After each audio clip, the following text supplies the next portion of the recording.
The man's face is a mask of dust and thirst. He could be the man who speared her uncle 2 moons ago over the carcass of a half-eaten gazelle. Zola watches from the rocks above the drying waterhole, a place that has become a stage for human misery.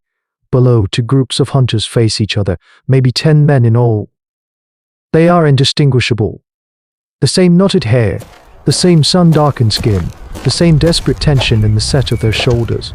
They are all just hungry, thirsty families of early humans, and that is the problem.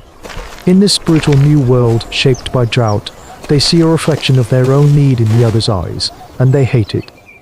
The argument is not spoken in words but in the language of spears. A pointed tip is a question. They raised shield of animal hide is an answer. They are fighting over the last muddy dregs of the waterhole, a resource so precious it has become more valuable than blood.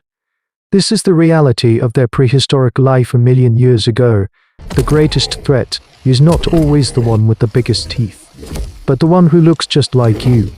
The scuffle begins, a clumsy, pathetic affair of grunts and shoving. A spear thrusts out, and a man goes down, clutching a thigh that now blooms with reed. The scent of it, coppery and sharp, rises on the hot, still air. And the true hunters arrive. They are not loud.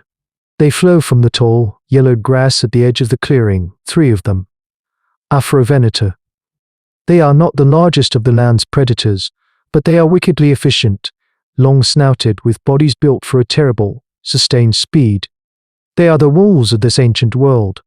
They have been watching, waiting for the scent of blood, for the chaos of infighting. The scattered, squabbling humans are not a clan. They are a menu of opportunity. The dinosaurs do not roar. They move, a blur of striped muscle and predatory focus. The humans see them too late. Panic shatters their fragile standoff. There is no coordinated defense, no shield wall. There is only for itself. The man with the wounded leg is left behind, his cries a thin, sharp note in the sudden cacophony of terror. And Afrovenator is on him in 3 long strides, its powerful jaws closing on his neck with a sound like sticks breaking. The other to fan out, testing the fleeing groups, their movements a horrifying display of tactical instinct. They are a pack. They are a unit. They know who they are, and they hunt as one. From her vantage point, Zola sees it all. She sees the men from her own family group scramble up the rocks, their faces wild with fear. She sees the other groups scatter into the thorny scrub. She sees the predators drag their kill into the grass, their prize won not through overwhelming force, but through simple exploitation of their prey's disunity. The dust settles. The waterhole is quiet again, now tainted with the bitter cost of their division. At the fine layer of red dust that coats them, it is just dirt, the dry blood of the earth. But as she watches the last of the strangers disappear, a thought takes root in her mind as sharp and painful as a spear tip. The hunters won because they are one thing. Her people are nothing. They are just scattered reflections, shattered in the dust, easily picked off one by one because in the heat of the fight, no one knows who belongs to whom. The image of the shattered man haunts Zola. For days, she walks the parched land, not hunting, but thinking. The problem churns in her mind, a stone in her gut. She watches a column of arts move as one entity, a single dark river flowing over the cracked earth. She sees a flock of distant, winged reptiles wheel in turn in the sky, a single mind in 100 bodies. They are strong because they are one. Her people are weak because they are many. This is the thinking that will separate the true Homo sapiens from the beasts they hunt and the ancestors they have surpassed. It is not about a sharper spear, it is about a sharper mind. She remembers a story from her grandmother, a tale of a hidden place, a cave where the earth bleeds. A place of powerful spirits. Driven by her new obsession, she ventures into the treacherous hills, a place of sheer rock faces and nesting pterodactyls. After a day of perilous climbing, she finds it, a narrow fissure in a sandstone cliff. Inside, the air is cool and still. The walls are not brown or yellow, but a deep, impossible crimson. It is a vein of pure, high-grade ochre. It is not like the dusty red earth near the waterhole. This is rich, greasy, and so vibrant it seems to glow in the gloom.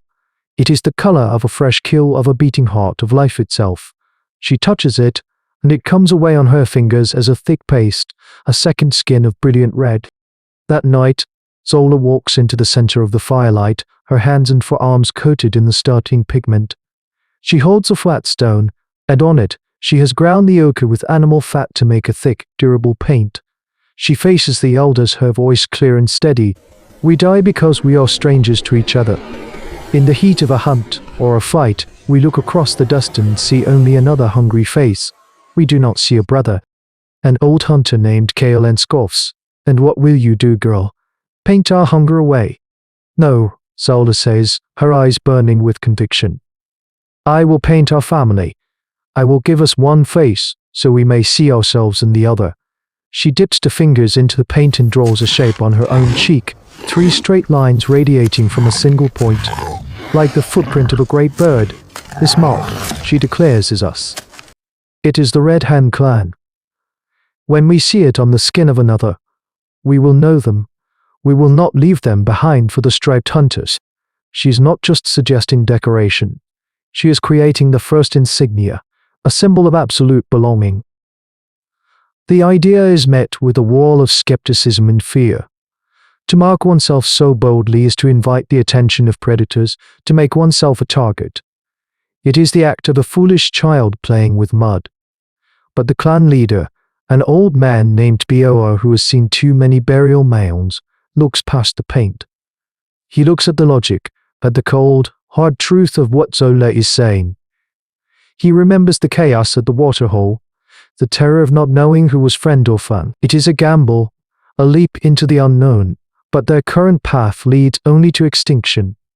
He rises slowly, his joints creaking. He walks to Zola, dips his own gnarled finger into the pot of red paint, and draws the 3-pronged mark upon his own weathered cheek.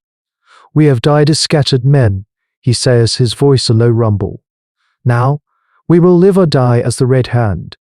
It is a profound emotional turning point, the moment a collection of families chooses to become a people. The effect is immediate and transformative.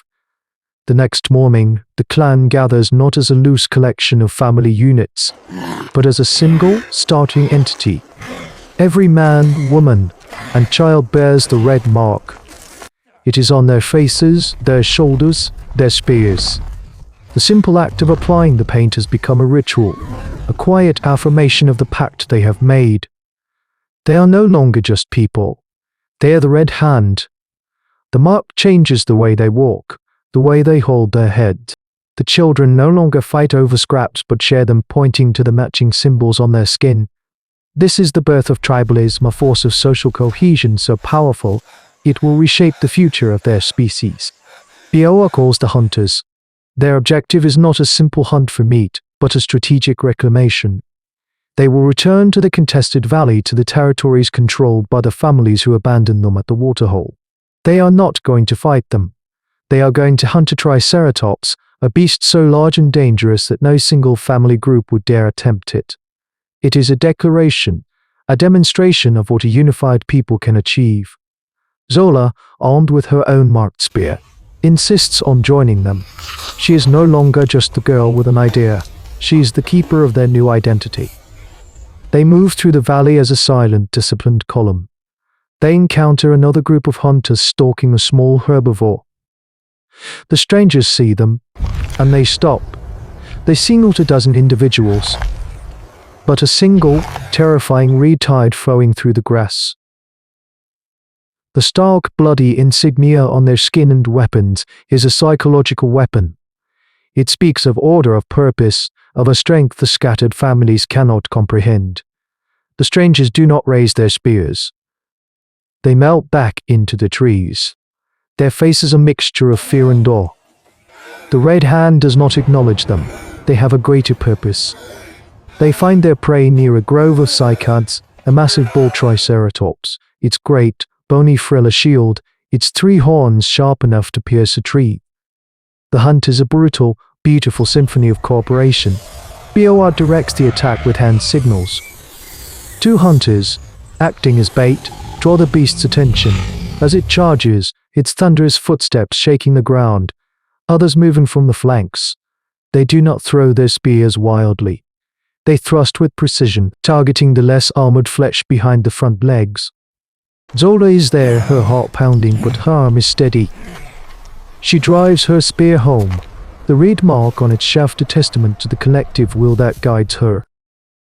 The great beast fights with incredible fury, but it cannot fight a dozen minds acting as one.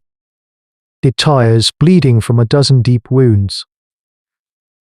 It sinks to its knees with a great, shuddering sigh, and Beowa delivers the final, merciful blow. As the hunters stand over their kill, exhausted and blood-spattered, they are no longer just men who have hunted together, they are brothers. Zola looks at the red insignia on Boar's cheek, now smeared with the real blood of their kill, and she understands. The paint was just a promise. This victory, this act of selfless, coordinated courage is its fulfillment. They have used their intellect to forge a weapon more powerful than any sharpened stone a community. The meat from the great kill feeds the clan for weeks, but the true prize is intangible. It is the story they now tell around the fire, the story of the Red Hand. The insignia becomes their soul, a piece of art that defines them, a piece of primitive technology that works on the mind, not the body. They have painted themselves with the color of blood and purpose, and in doing so have drawn a line in the dust of history. On one side are the scattered, fearful families, destined to be picked off by predators and circumstance. On the other are the people of the Red Hand, a unified force, the architects of their own survival. They have grasped a fundamental concept of human evolution, that strength is not just in the individual but in the power of us. Their red mark is the first flag planted on the brutal soil of the prehistoric world, a declaration that humanity is no longer just a reflection of its fears, but a force capable of shaping its own image. This is the origin of identity, a simple mark that allows us to see ourselves in the eyes of a stranger and call them brother. And in the shadows of a distant valley, another clan watches, their hands stained not with ochre, but with the black dust of manganese,